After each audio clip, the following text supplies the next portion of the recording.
we go too far into the trip, I'm obliged by law just to give you all a brief safety announcement. It's nothing to concern yourselves with, it's just to inform you that the Solent Cat is fully licensed and coded by the MCA. As such, she comes fully equipped with all the necessary life-saving apparatus, life jackets, life rings, life floats, and self-inflating life rafts. In the event of an emergency, please listen for 7 short, 1 long blast on the ship's horn, remain calm, remain seated, and listen to any instructions given to you by the crew. These may be a bit hard to hear though, as we will be shouting them from the rescue helicopter. This vessel comes equipped with sanitised stations. These can be found on either side of the bar towards the rear end of the saloon. The touch points and the toilets will be cleaned every 30 minutes approximately. And if you are sat downstairs in the lower saloon, we would ask that you wear a face covering, although this is not mandatory, it is entirely up to you. We thank you for your cooperation and apologise for any inconvenience this may cause. The bar can be found towards the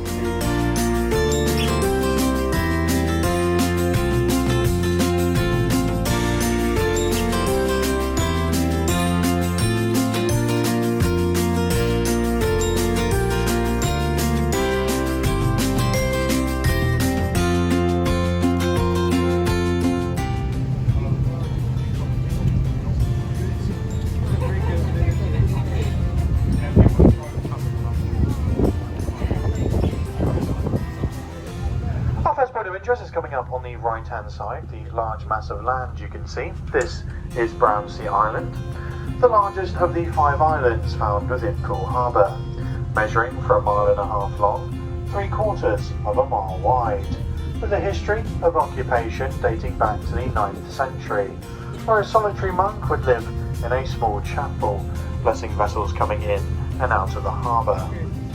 By the 10th century, the island was in possession of the monasteries. This is an arm of the Catholic Church.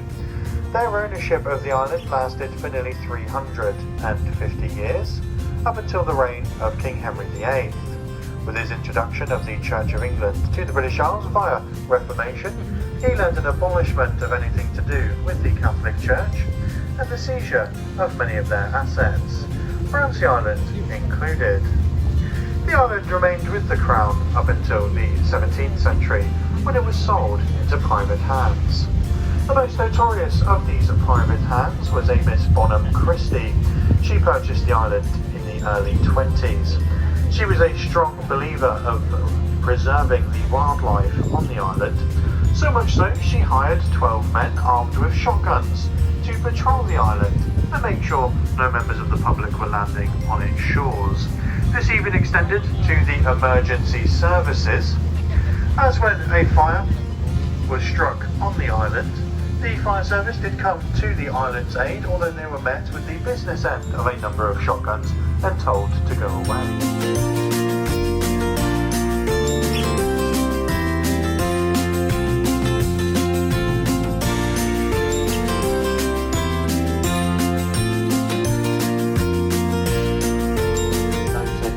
Various layers that form the cliffs, they're starting to angle almost vertically straight up.